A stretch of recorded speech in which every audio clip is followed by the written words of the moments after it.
Hello everyone. I'm talking in English now. Welcome in these crazy science fiction times. So I'm quite happy that this workshop could take place because right now nothing is for sure. So I hope you had a very fruitful workshop today, and now to end your day with some more inspiration for your imaginaries and your world building. I will give you some input on science fiction futures. So first question actually, why science fiction and what do I have to do with science fiction? Why do I research into that? So just one or two words to my person. I'm a political scientist by training, specialized in international relations. And I have ever been a science fiction fan, so I was actually socialized with Star Trek Next Generation and was fascinated by the diplomatic skills of Jean-Luc Picard, and maybe because of that I then studied political science. And when I started to study, at that time was establishing actually a subdiscipline in political science which is called global politics, popular culture and world politics. And so right now science fiction is also accompanying me in my academic life and in my working life.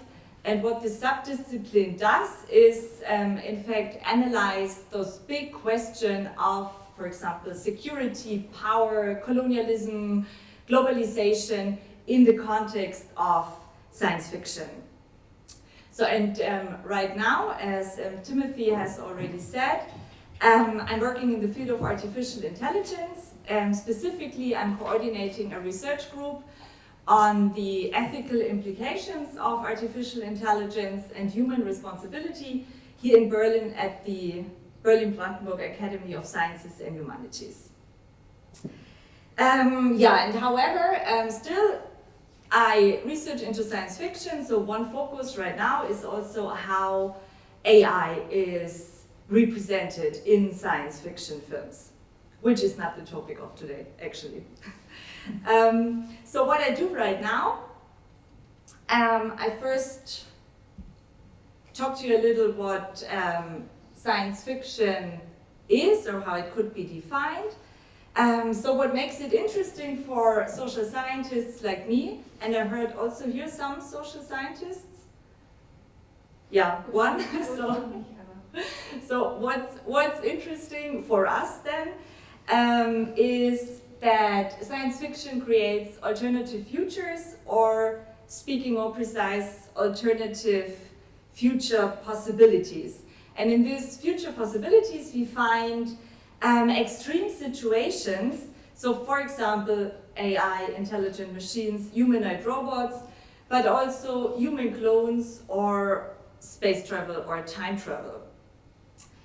And these extreme situations show us our human problematics under a magnifying glass. And these extreme situations have to do with science and technology. So there is some science and technology progress or some decline in the broadest sense. And this means, in fact, that there is no magic. We're not in a fantasy world. So at least in the story itself, it's plausibilized scientifically. So for example, if we have, I don't know, Lord of the Rings, and there we have some dragons, and it's actually magic that they are there. They have nothing to do with our real world. And in science fiction, that would be maybe a gene experiment gone wrong. Or just think of Jurassic Park, which is a bit of the same if you'd interpret the dinosaurs as dragons. So in that way, science fiction tells us more about our present than about our future, and technology often serves as a metaphor to pinpoint to critical issues. And what I find specifically striking is, among other things, and that when science fiction intentionally or even unintentionally presents us some futures, and in this future just repeats some cliches or actually strengthens conservative values disguised in a progressive techno world. And this actually is the theme of my talk. And I have now 3 science fiction examples to make this clear and to look behind the curtain. So I start with Star Trek, of course, the all-time classic.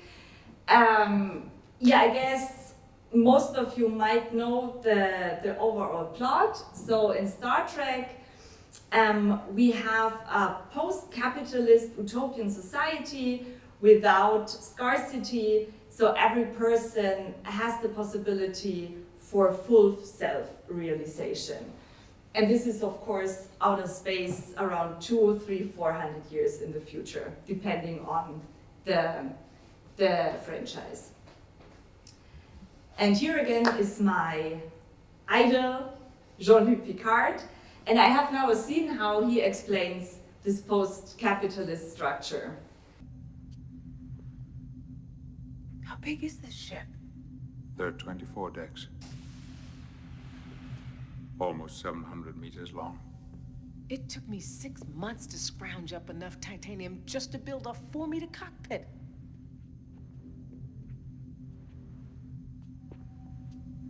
How much does this thing cost? The economics of the future are somewhat different. You see, money doesn't exist in the 24th century. No money?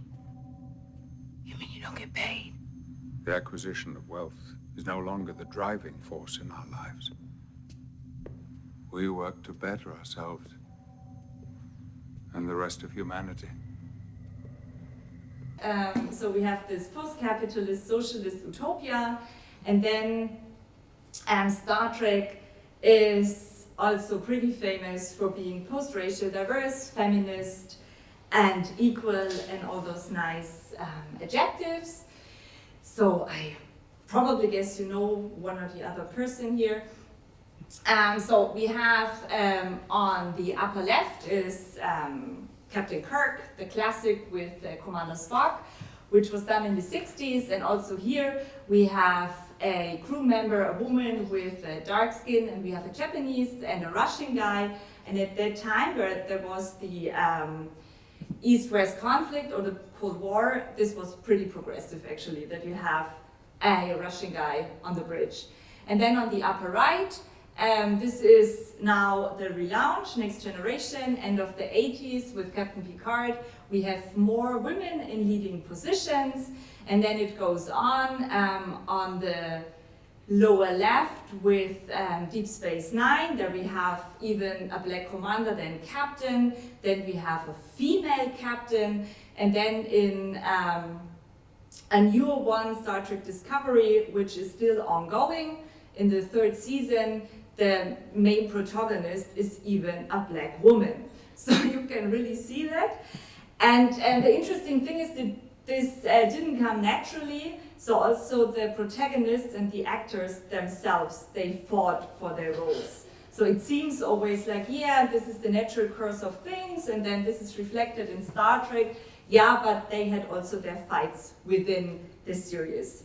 And what is also quite interesting when you see that they are very liberal in self-realization and for improvement and blah blah, and then this is a very militaristic organizational structure. So they are on the spaceships, they're chain of commands, and you have to follow the order of the captain, which is not so democratic as Star Trek presents itself.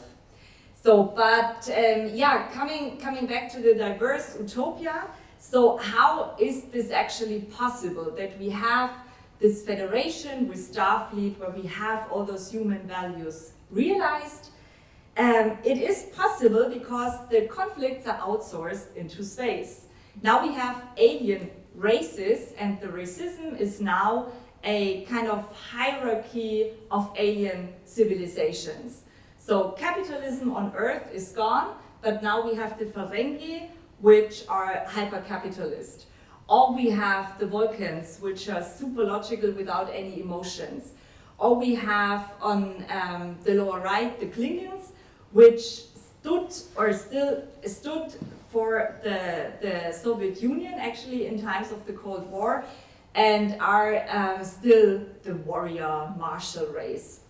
And on the lower left, there are the Borg, collectivist culture, and they try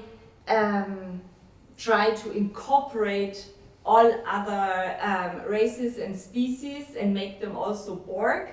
And they only appeared in the new series at the beginning of the 90s, and it is said that they stand actually for the fear of China or for the fear of collectivism. So, and that is how it works. Actually, it's no utopia, it's just that we have outsourced the conflicts.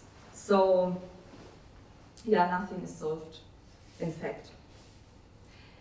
So, next example, going in a quite similar direction, is Valerian and the City of 1,000 Planets. And this is a film from 1917, but it's based on a French comic series from the 1970s. And maybe, I don't know, does someone know the film? Okay, interesting enough, because the introduction scene or the first 5 minutes of the film are quite iconic and got some attention. And the basic idea is in fact very nice, and that is what I would like to show you now.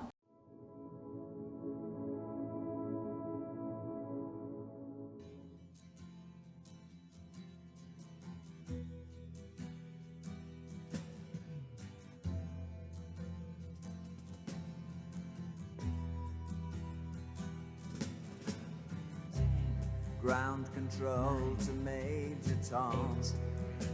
7, 6. Commencing countdown, engines on.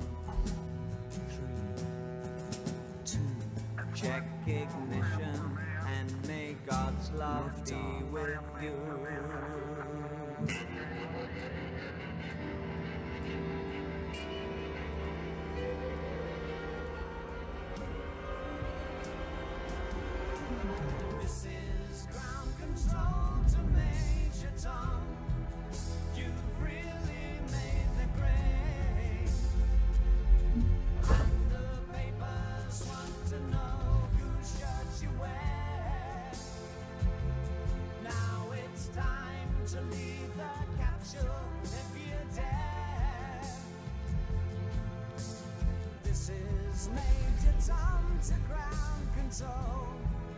I'm stepping through the door, and I'm floating in a most peculiar way,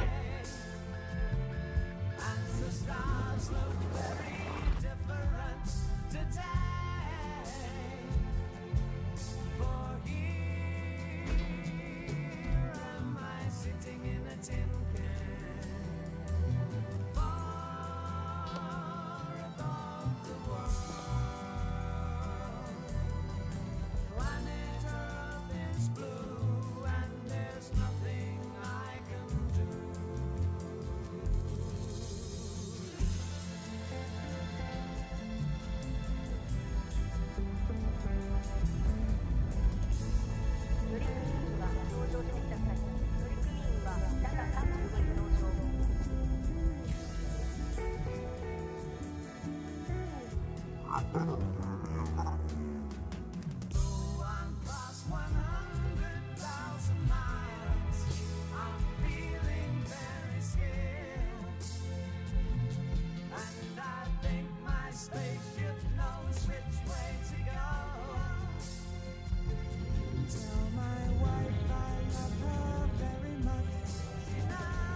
The Alpha Intergalactic Space Station has reached critical mass in orbit.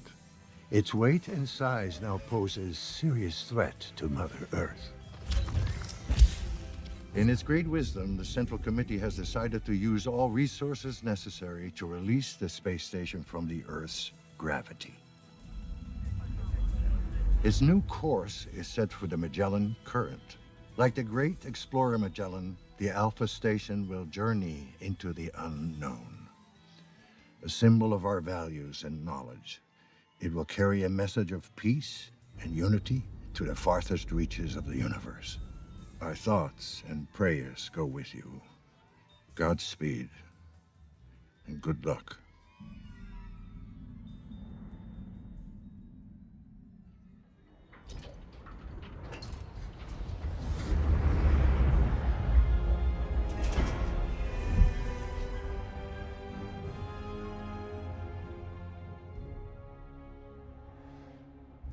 So what we saw here is that the ISS project of a peaceful international cooperation was transferred into outer space to a peaceful intergalactic cooperation. And maybe you already realized it, or maybe you can guess what I have problems with. So there's always an old white guy standing there welcoming the aliens. And in fact, then the aliens, with the handshake, submit to a white Western value patriarchy, in fact. And I think this is quite interesting because this is around 200 years in the future, so can we just imagine the future like that? And it was really iconographic, and in the media it was, wow, and this scene at the beginning and blah, blah. And I thought, okay, so I don't want it to be like that. And then in the end, it's even said now the city of 1,000 planets at the space station is called then, is sent out to space to bring our values of peace and to the galaxy. Yeah, of course, our values. So I think it's to criticize if this is really an utopia. In fact, it is our values, how we think right now, transferred into the future in a 200 years, and it's not really social progress, I'd say. But anyhow, this is one example in the film. There are many examples which I find quite problematic, but watch it yourself because it's quite entertaining. I mean, Rihanna is there as well and she's dancing, so it's a nice film, but still, so some things to criticize. So next one and last one is the new Blade Runner 2049, which is also from 2017.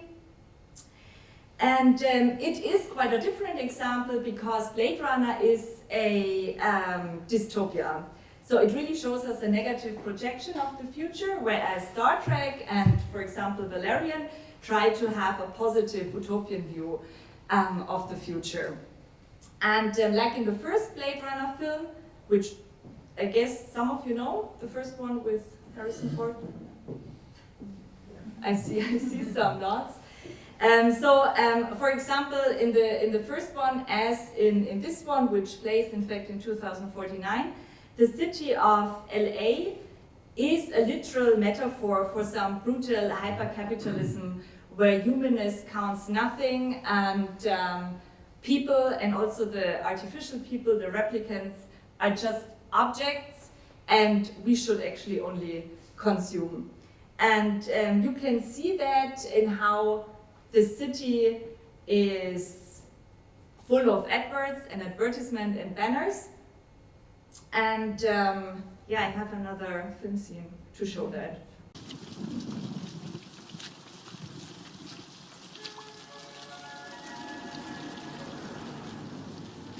Hello, handsome.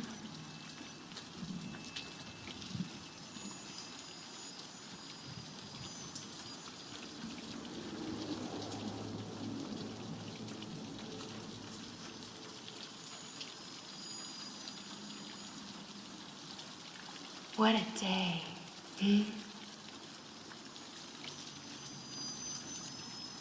You look lonely.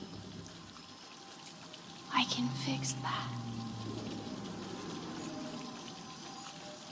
You look like a good Joe.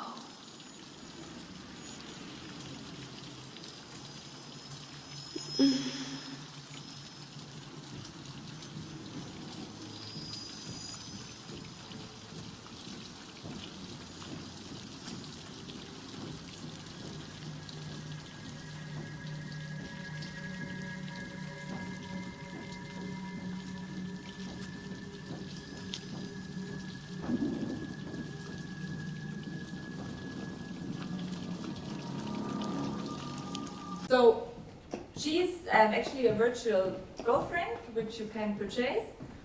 And in the city, she was like a living billboard for advertisement for the guy. And a critic in The Guardian wrote about that the city is entirely geared towards pornified male sexual desire.